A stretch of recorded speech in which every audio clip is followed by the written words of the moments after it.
Dave leaned forward and said in a somewhat desperate tone, "No offense, Zara.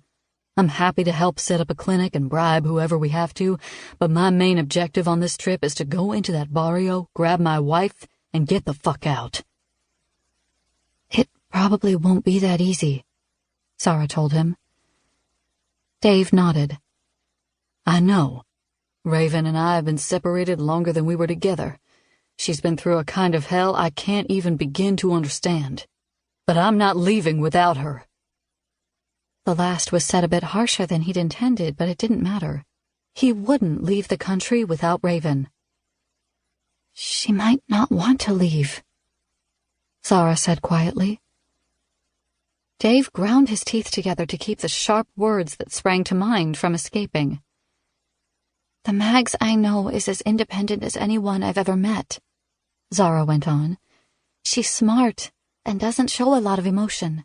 When she was trying to convince me to tell Meat that I was an American, to share my story and get him to take me back to the States, I asked if she would come with me.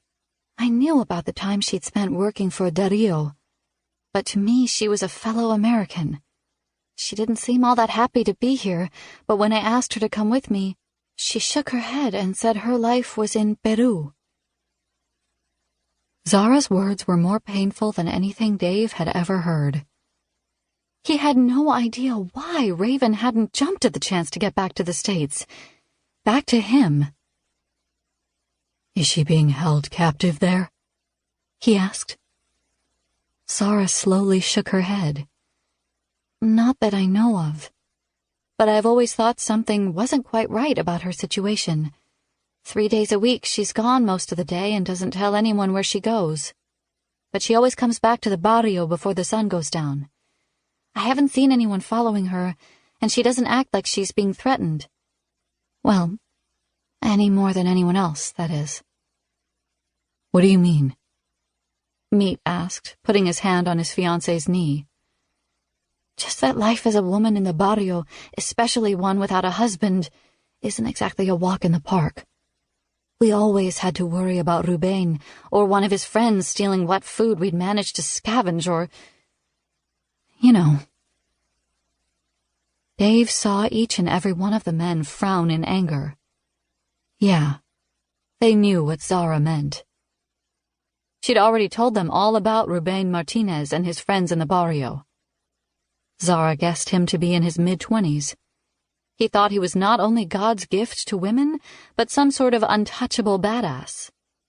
He and his gang harassed everyone in the barrio and didn't hesitate to take what they wanted, using force whenever necessary. They were also the ones who'd beaten up Meat and Black.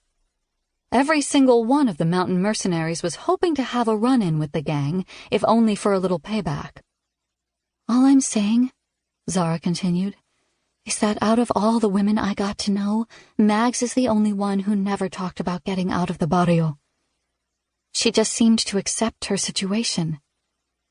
Everyone else dreamed about either finding a husband wealthy enough to have a place to live outside the barrio, or getting back to their families in the countries they were kidnapped from to work for Dario."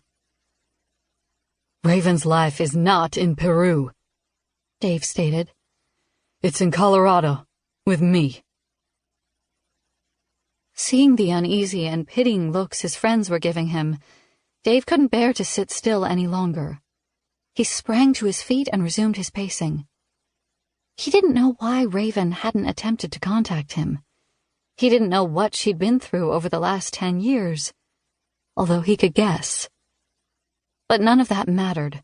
All that mattered was that she was still the woman he loved with all his heart.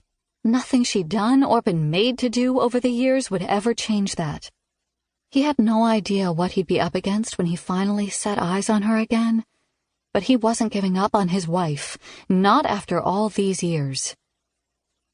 Impatiently, Dave looked at his watch and swore. It was taking way too long to get there, and every minute that passed was one more minute during which Raven could slip out of his life without a trace. Again.